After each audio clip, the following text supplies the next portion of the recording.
Bonjour.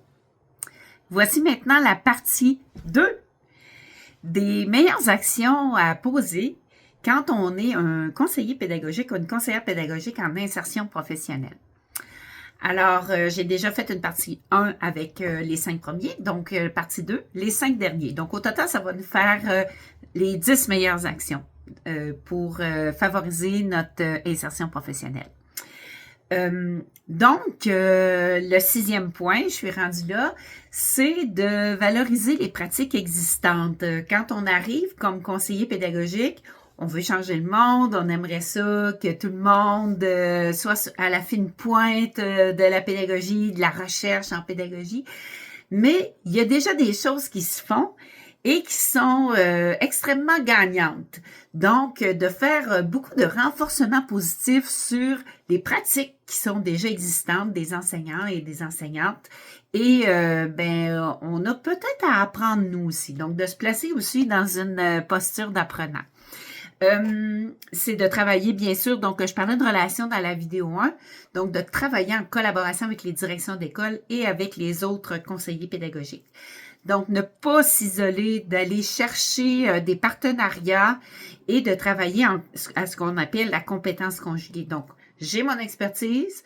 Par exemple, la direction d'école a l'expertise de son école et de gestion. Donc, on se place ensemble puis on fait un projet ensemble. Donc, de ne pas s'isoler puis d'aller vers des partenaires qui sont précieux, j'ai le goût de dire. 8e meilleure action, c'est de se doter d'un plan d'action. Et j'ai le goût de dire un plan d'action évolutif. Fait que oui, on se fait une planification annuelle. Qu'est-ce que j'ai le goût? Quelle est ma cible cette année? Quelles sont les actions que j'ai le goût de mettre en branle, que j'ai le goût de mettre de l'avant? Mais il faut qu'il soit évolutif. Faut pas que ça soit figé. Parce que le plan d'action, je vais vous dire, il se passe tellement de choses en éducation, vous le savez. Donc, faut être flexible. Donc, oui, on se planifie parce que pas de planification, on n'avance pas. Donc, faut se planifier, faut aller. Puis là, ça se pourrait que ça change un petit peu d'orientation, qu'on dit, hey, j'avais le goût de faire ça, mais finalement, compte tenu du contexte, je dois peut-être moduler ou changer un petit peu le projet que j'avais en tête. 9e meilleure action quand on est en insertion professionnelle comme CP, c'est de faire preuve d'humilité professionnelle. Oui, on est un super enseignant, ils nous ont choisi une ortho, une super ortho, et on nous a choisi d'être conseiller pédagogique. Donc, mais c'est de dire qu'on ne sait pas tout, d'être capable de dire aussi, parce que là, on arrive dans un nouveau poste et on n'a pas toutes les informations. Donc, d'être capable de dire, ben je le sais pas. Puis je vais aller chercher l'information. Puis, ben écoute, j'ai jamais fait ça. Puis on va apprendre ensemble. Donc, ça m'arrive encore, je dois vous dire. Après 18 ans de conseillance pédagogique, ça m'arrive encore d'avoir à dire, ben j'ai jamais fait ça, je connais pas ça.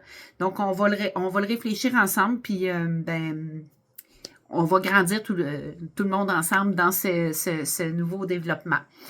Et pour terminer, la 10e meilleure action quand on est en insertion professionnelle, c'est de s'assurer d'une veille pédagogique. Mettre dans son horaire du temps pour lire. Je le sais, ceux qui sont déjà CP, vous allez dire « Ah, on n'a pas de temps pour ça, on aimerait donc avoir du temps pour ça. » Donc, de s'assurer une veille pédagogique. Il y a une veille pédagogique, donc comment je sais les dernières recherches qui sortent dans mon domaine? Quels sont les mouvements de société liés à l'éducation? Je vous partage comment je fais ma veille pédagogique. Donc, je suis abonnée à plusieurs réseaux sociaux. Donc, par exemple, je suis dans Facebook, je vais aller suivre des groupes dans lesquels ils vont m'alimenter.